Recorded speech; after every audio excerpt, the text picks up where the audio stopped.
Hello guys and welcome back to another tutorial. Today, I am going to be showing you guys how to fix broken toilet paper holder. First of all, drill or screw your base in the wall. Then take your toilet paper holder and place it on your base, making sure where the toilet paper goes is facing upwards.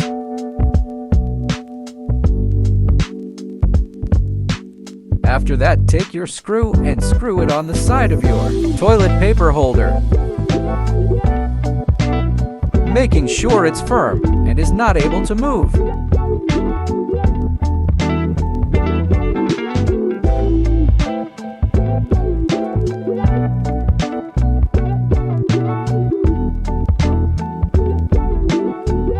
When that is done, place your toilet paper on it.